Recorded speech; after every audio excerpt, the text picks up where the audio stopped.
이전의 괴로움 날 애워싸고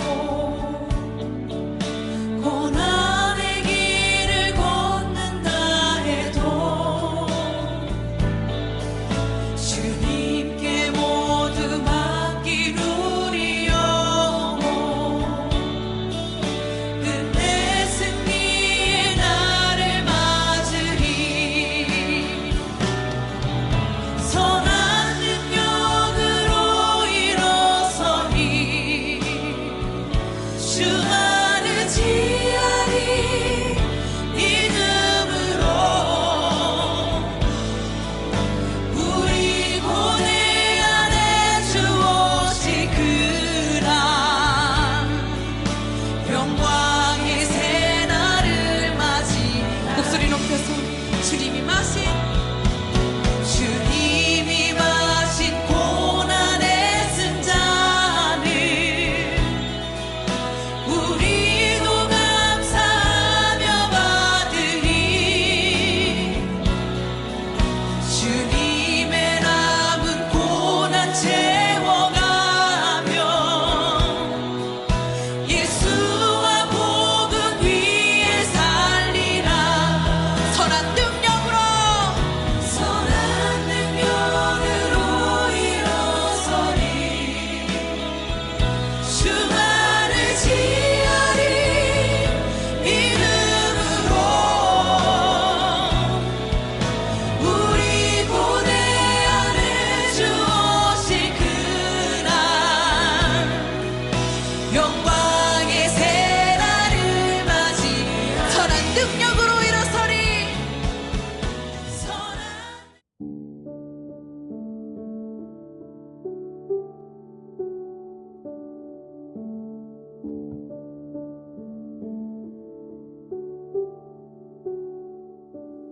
소망 없고 빛도 없는 어두운 세상을 하나님이 사랑하사 우리에게 오셨네. 예언하신 약속대로 말씀이 육신되어 하늘 영광 버리시고 이 땅으로 오셨네.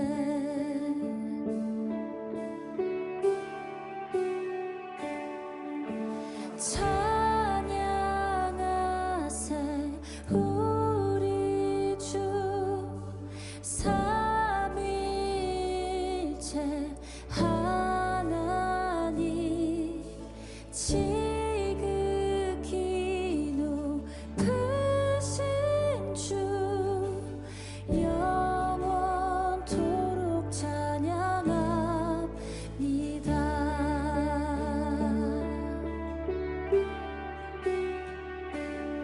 주가 지으신 모든 세상을 구원하려 영광의 주 예수님이 죽음을 택하셨네.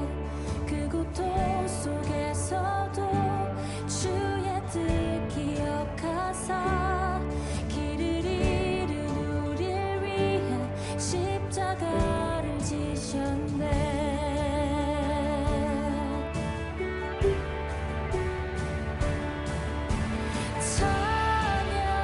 찬양하세 우리 주 삼위일체 하나님. 지극히 높으신 주 영원토록 찬양합니다. 찬양하세 우리 주 삼위일체 하나님. 지극히 높으신 주 영원토록 찬양합니다.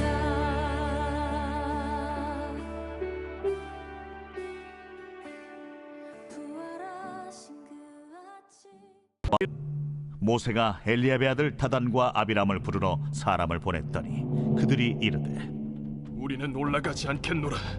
내가 우리를 젖과 꿀이 흐르는 땅에서 이끌어내어 광야에서 죽이려 함이 어찌 작은 일이기에 오히려 스스로 우리 위에 왕이 되려 하느냐.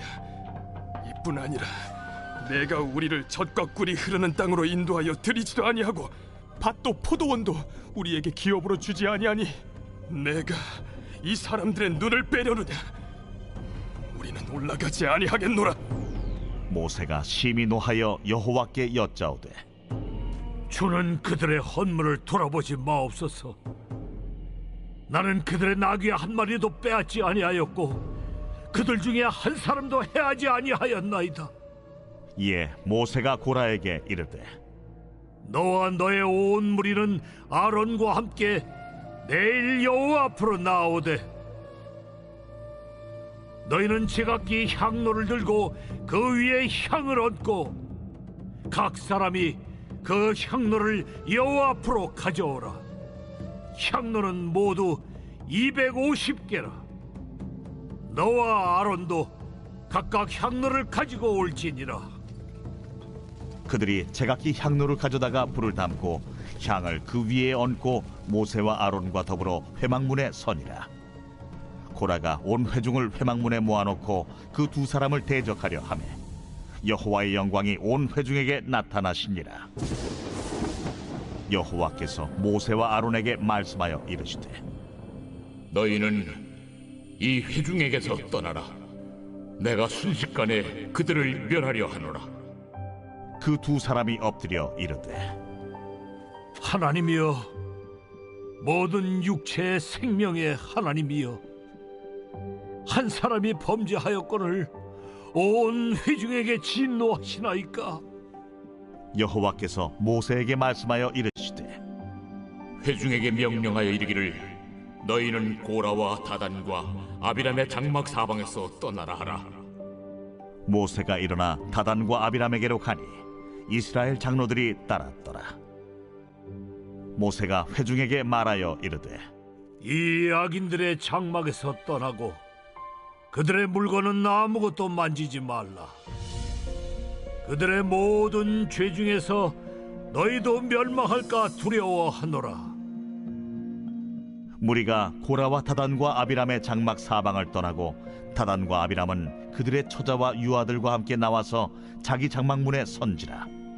모세가 이르되 여호와께서 나를 보내사 이 모든 일을 행하게 하신 것이요 나의 임의로 함이 아닌 줄을 이 일로 말미암아 알리라.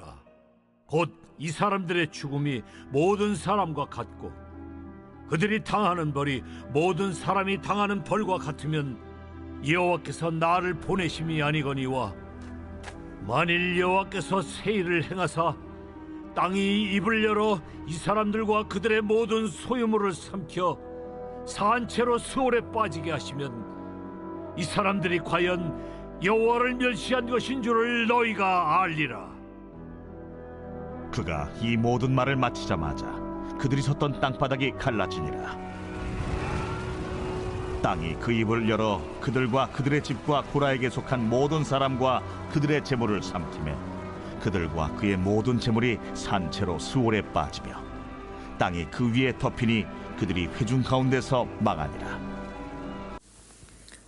할렐루야. 오늘은 여러분과 함께 민수기 16장 12절부터 35절의 말씀을 같이 나누기를 원합니다. 우리가 알다시피 민수기 15장부터 19장까지는 이스라엘과 하나님 사이의 언약갱신에 대한 이야기를 다루고 있는데요. 이는 이스라엘의 실패와 언약갱신이 연속하여 나타낸 내용이라고 볼 수 있습니다. 그래서 이제 어제와 오늘 보는 내용은 이스라엘 백성의 계속되는 그 실패를 보여주는데 그 실패의 강도가 굉장히 크다는 것을 보게 됩니다. 백성 중 일부가 모세와 아론에게 항거하여 일어나 반란을 도모하는 내용이 이제 그려지고 있는데요. 사실 그 내용은 가벼운 것이 아니라 이 보통 심각한 것을 넘어서 엄청나게 큰 사건, 큰 반란이라는 것을 우리가 볼 수 있습니다. 이러한 대반란을 볼 때 총 3그룹이 등장하지 않습니까? 첫 번째는 레위의 증손인 고핫의 후손이고요. 이들은 민수기 4장에서 볼 때 지성소 안에서 성물을 다루는, 특히 제사장 안에서도 지드급 인물이었음을 보게 되는 후손들이고, 그 두 번째 그룹은 르우벤 지파의 자손 엘리압의 자손 다단과 아비람과 벨렛의 아들 온이라는 것입니다. 르우벤은 야곱의 12아들 중 맏아들인데요. 장자의 후손들이라는 것입니다. 세 번째 그룹은 회중에 이름 있고 유력한 족장 한 250명이 있었습니다. 그러니까 이스라엘의 모든 리더십이 이 자리에 함께 합류했다는 것을 알 수 있어요. 이는 대반란이고 매우 심각한 사건이었음을 알 수 있습니다. 그런데 이 반란이 이루어지기까지의 과정을 한번 보면 좋겠는데요. 민수기의 실패가 본격적으로 시작되는 11장을 한번 회상해 볼 때 그들의 첫 번째 불평이 무엇이냐 하면은요. 11장 4절에 보시면 그들 중에 섞여 사는 다른 인종들이 탐욕을 품음에, 진영 밖에 머물던 이방인들이 불평을 하며 이스라엘의 삐걱거림이 시작이 되었다는 것 아니겠습니까? 그 움직임의 시작을 잘 보시면요.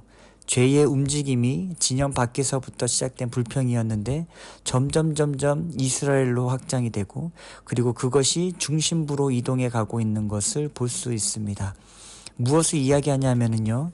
죄의 확장을 볼 수 있다는 것이에요. 우리도 말이라는 것을 통해 사람과 이야기를 할 때 보면 말의 와전이라는 것이 있지 않습니까? 점점 말이 부풀려지고 그러다 보면 어느 순간 상대를 불신하게 되는 일들이 생기게 됩니다.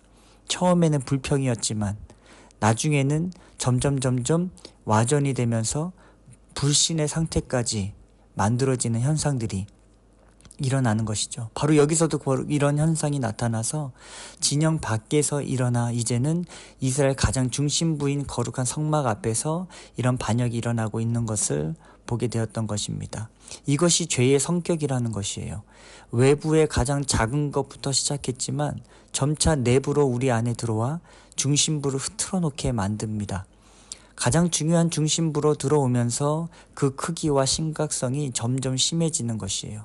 눈덩이처럼 불어나 나중에는 걷잡을 수 없을 정도로 심각해지는 것, 이것이 죄라는 것입니다.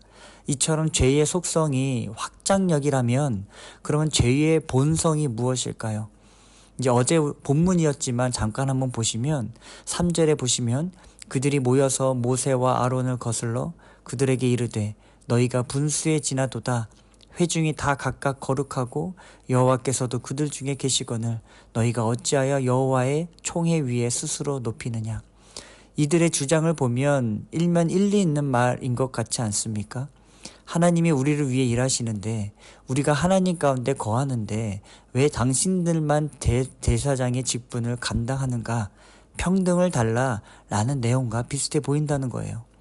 여러분, 죄는요 늘 가면을 쓰고 나타납니다. 여기저기 보면 참 있어 보이기도 합니다.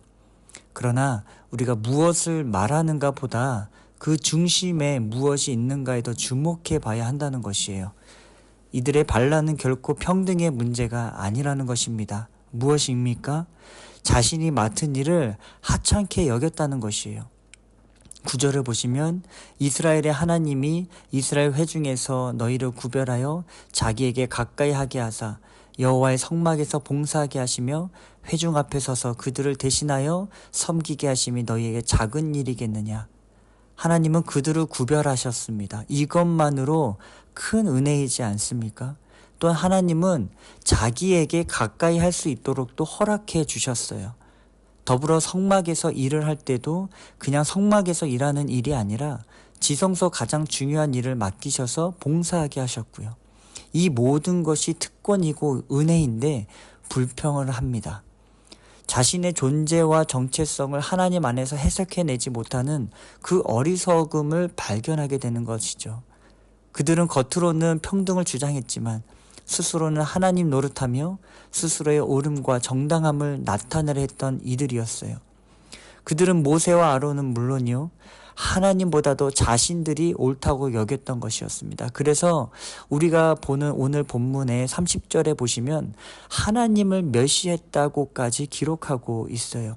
이 원어는 경멸하였다, 거부하였다, 거절하였다, 없이 여겼다라는 뜻으로 통용이 되는 것입니다.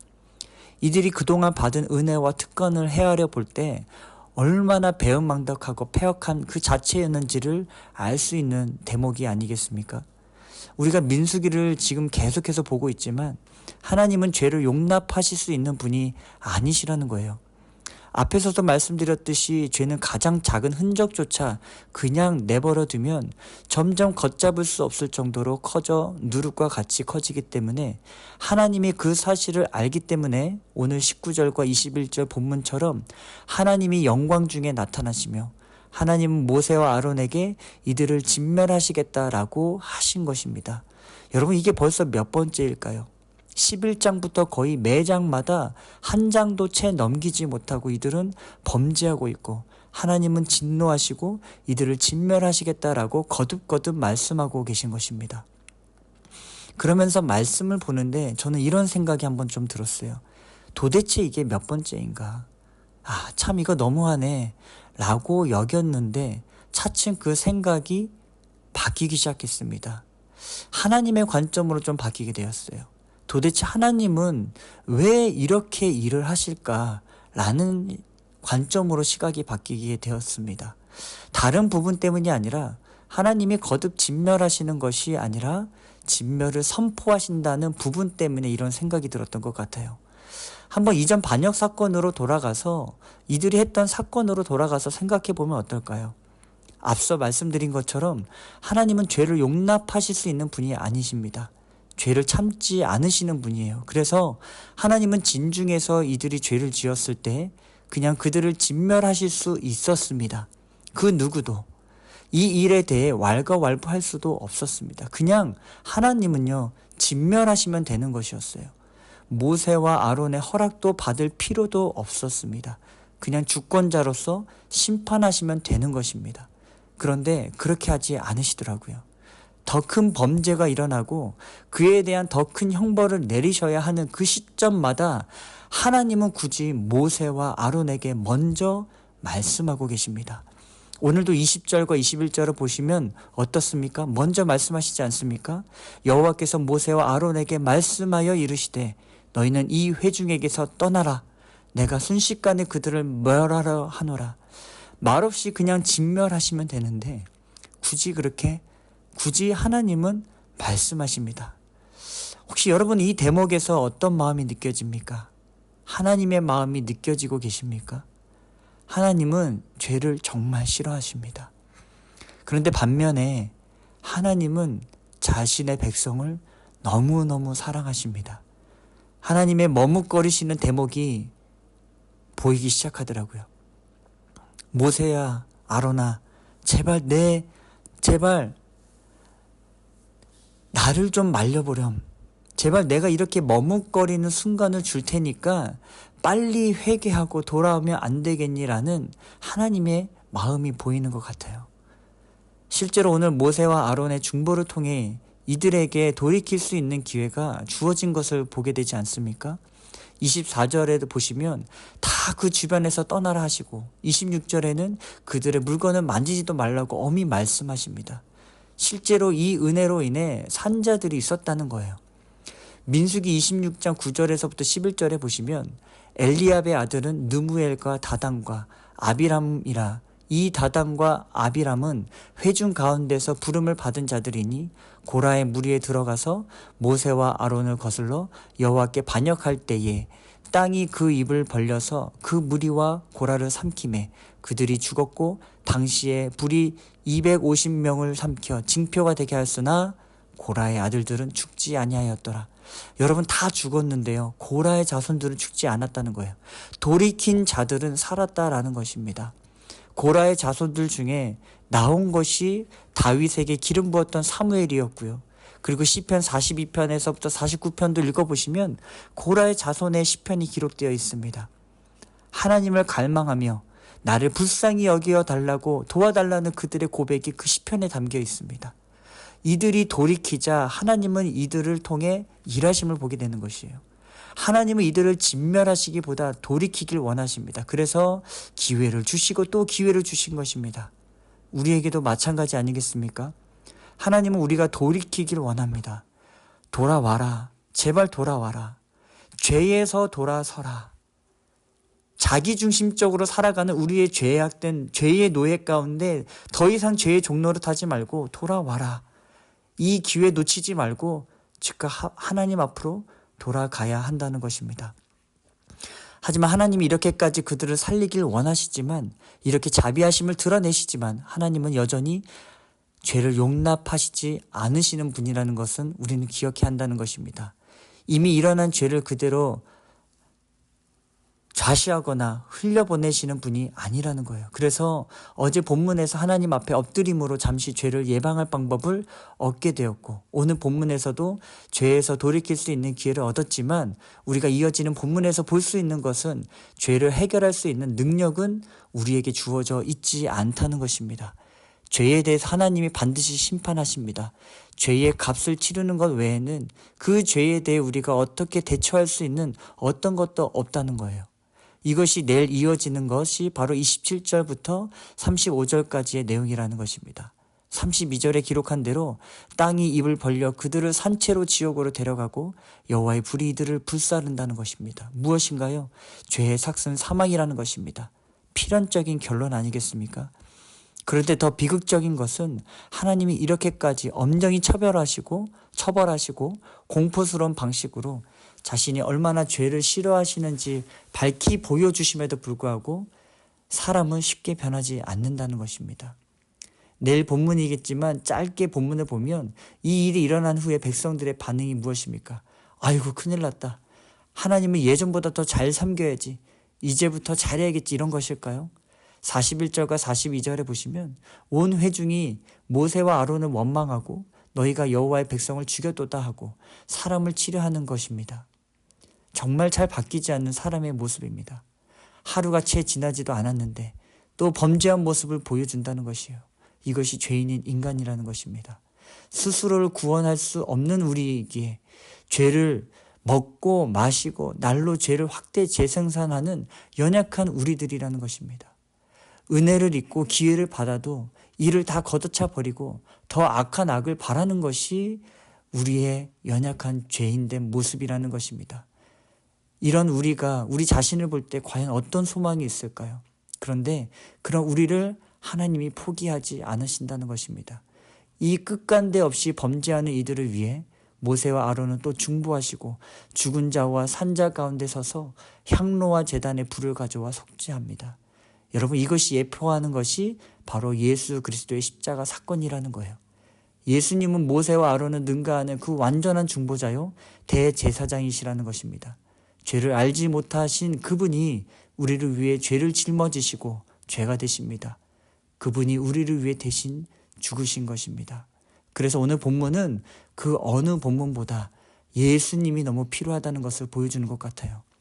죄에 대한 깨달음이 있어도 사람을 변화시키지 못하고 죄에서 돌이킨다 하여도 사람을 바꾸지는 못하지만 우리를 진정으로 변화시키는 것은 오직 하나님의 사랑 예수 그리스도뿐이라는 것입니다.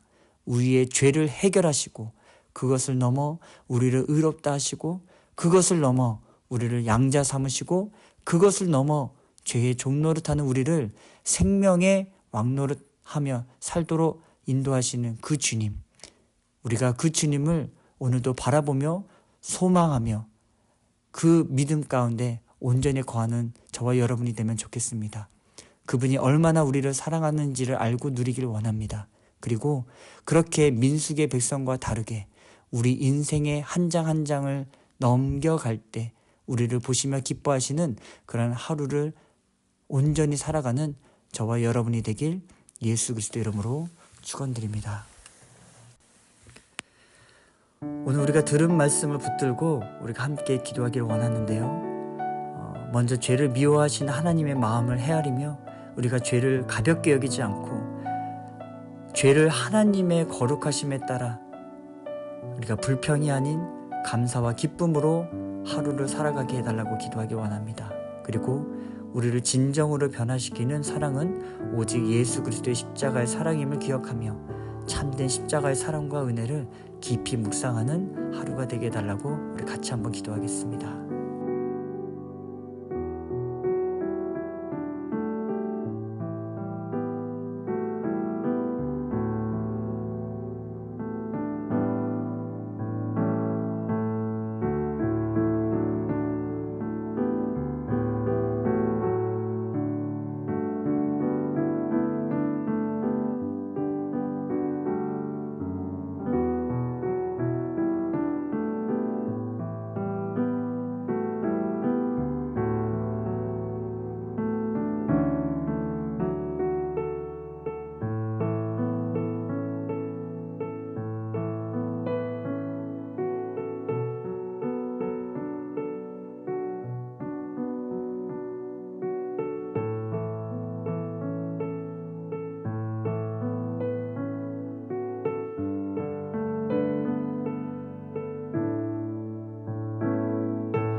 이어서 우리가 같이 한번 기도할 때는 나라와 열방을 위해서 기도하길 원합니다. 이제 미국과 한국 땅에 또 하나님이 세우신 리더십들과 또 여러 정치, 경제, 문화 이 모든 것들이 정말 안정적으로 하나님의 통치와 다스림 가운데 회복되게 해달라고 같이 기도하시고요. 전쟁으로 아파하는 열방들을 위해서 모든 열방이 또 주께 돌아오게 해달라고 기도하시고, 그리고 또 해외에 나가신 우리 선교사님, 우리 교회에서 후원하시는 많은 선교사님들을 위해서 우리 같이 한번 기도하면 좋겠습니다.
이제 우리 마지막으로 한 번 더 기도할 때는 교회를 위해 기도하기를 원합니다.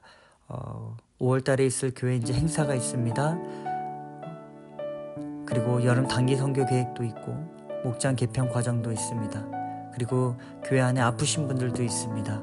우리가 한 분 한 분 얼굴을 떠올리며 하나님의 선하신 계획 가운데 그리스도의 몸을 세워가는 아름다운 교회 되게 해달라고, 영혼들의 아픔을 함께 헤아리는 시간 되게 해달라고 우리 같이 한번 기도하며 나아가게 믿습니다.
주기도문으로 우리 모든 예배를 마치겠습니다. 하늘에 계신 우리 아버지여, 이름이 거룩히 여김을 받으시오며 나라가 임하시오며 뜻이 하늘에서 이루어진 것 같이 땅에서도 이루어지이다.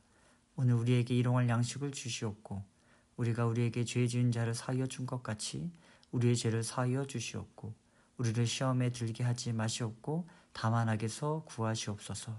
나라와 권세와 영광이 아버지께 영원히 있사옵나이다.